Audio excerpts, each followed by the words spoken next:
बिस्मिल्लाहिर्रहमानिर्रहीम। अस्सलाम वालेकुम फ्रेंड्स। सूरह यासीन की तफसीर चल रही है।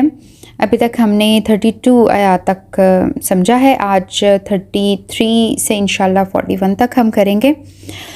33 आयत में अल्लाह ताला कहता है व आयातुल्लहुमुल अर्दुल मैतात अहयैनाहा व अखरजना मिनहा हब्बन फमिनहा याकुलून। अल्लाह कहता है और निशानी है तुम्हारे लिए मुर्दा ज़मीन, जिंदा करते हैं हम इसे और निकालते हैं हम इसमें से गल्ला, फिर उसमें से ये खाते हैं। अल्लाह मुर्दा ज़मीन को निशानी इसलिए कहता है कि ये लोग समझते हैं कि शायद इनको मैं मौत के बाद दोबारा ज़िंदगी नहीं दूंगा। ये बिल्कुल इसी तरह उठाकर खड़े किए जाएंगे जैसे ज़मीन मुर्दा पड़ी है ना, उसमें से अल्लाह पौधा निकालता है और हम खाते हैं। तो अल्लाह ताला कह रहा है बिल्कुल उसी तरह मैं तुम सबको इकट्ठा करूँगा। और ये बात तुम्हें भूले नहीं, जब भी ज़मीन को देखो ये बात याद रखो, ये मुर्दा है, इस तरह तुम उसके अंदर मुर्दार पड़े रहोगे। और जैसे हम इसको ज़िंदा करते हैं पौधा निकाल कर, इसी तरह हम तुमको ज़िंदा करेंगे और तुम इन पौधों को खाते हो। तो जब अगली दफ़ा खाने लगो तो यौमल क़ियामा के दिन को याद रखना, अपने दोबारा उठने को याद रखना। अल्लाह कुरान में बार बार ये बात कहता है कि देखते नहीं हो तुम मुर्दा ज़मीन को कैसे हम ज़िंदा करते हैं, कैसे हम चीज़ें निकालते हैं। पानी, आसमान से पानी बरसता है और उसमें से तुम्हारे खाने की चीज़ें पैदा होती हैं और फिर ये चीज़ें ज़मीन उगाती है और फिर ज़मीन में वापस जाती हैं। इसी तरह तुम भी माँ की कोख से निकले हुए हो, यानी जिस तरह बारिश से लेके पौधे तक, बीज तक ये एक सफ़र की दास्तान है, पूरा सफ़र बनता है ना। जैसे कॉफ़ी का बीज पता नहीं कहीं उगता है और अब सफ़र करते करते हम तक आता है, फल सब्जियां कहाँ लगते हैं और सफ़र करके हम तक पहुँचते हैं।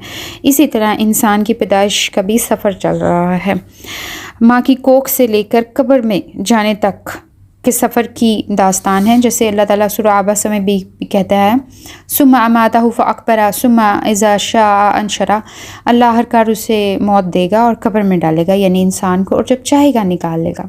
फ़लयंज़ुरुल इंसानु इला तआमा, फिर इंसान गौर से नहीं देखता अपने खाने को। मर जाने और कब्र में जाने का खाने से क्या तल्लुक़? इंसान सोचता है कि ऐसे क्यों कहा गया। अल्लाह कहता है हमने आसमान से पानी निकाला, ज़मीन को फाड़ा, पौधा निकाला जिससे तुम खाते हो। कहाँ वो बारिश हुई होगी? हमारी प्लेट में तो नहीं हुई, 1000 मील दूर किसी ज़मीन में वो बारिश हुई होगी, ज़मीन फटी होगी, पौधा निकला होगा।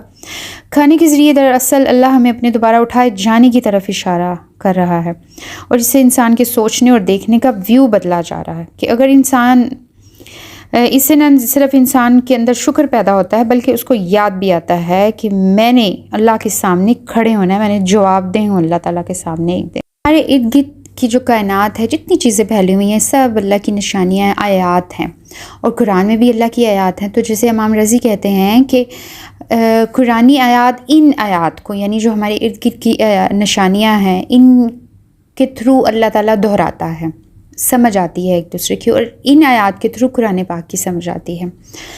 अगली आयत है वजअलना फ़ीहा जन्नतिन मिन नख़ीलिन व अनाबिन वफ़ज्जरना फ़ीहा मिनल उयून, और पैदा किए हमने उसमें बाग खजूरों के और अंगूरों के, और फाड़े हमने उसमें से चश्मे, फाड़ निकाले चश्मे।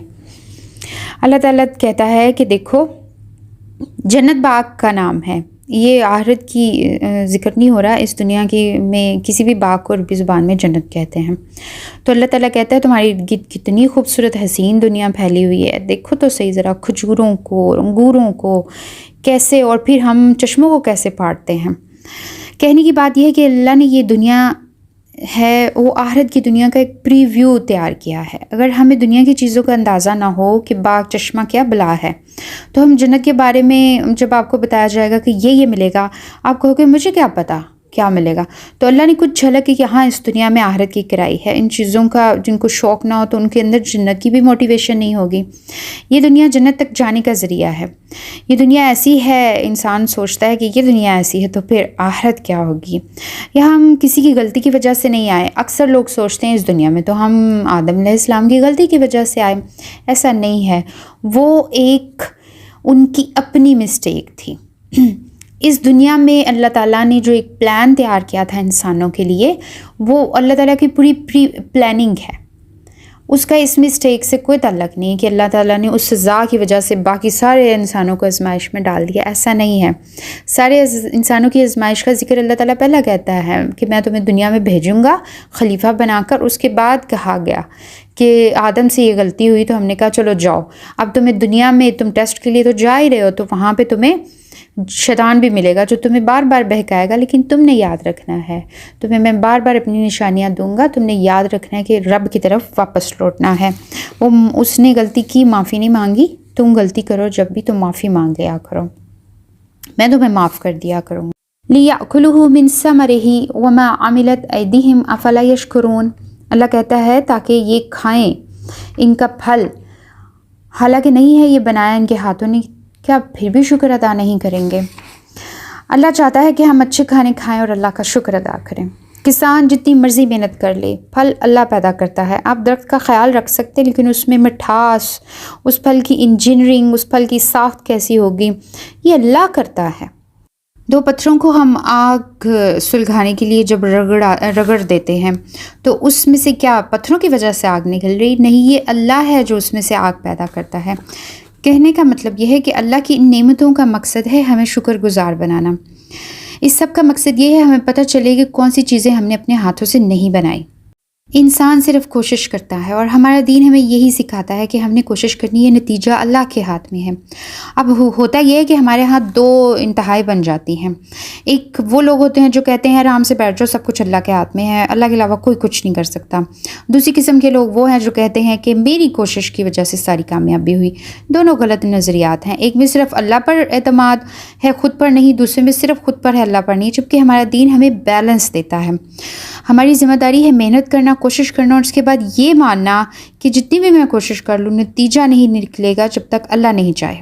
اس بات کو ریورس کر لیں تو یہ ہے کہ جب تک کوشش نہیں کرو گے نتیجہ نہیں مانگنا۔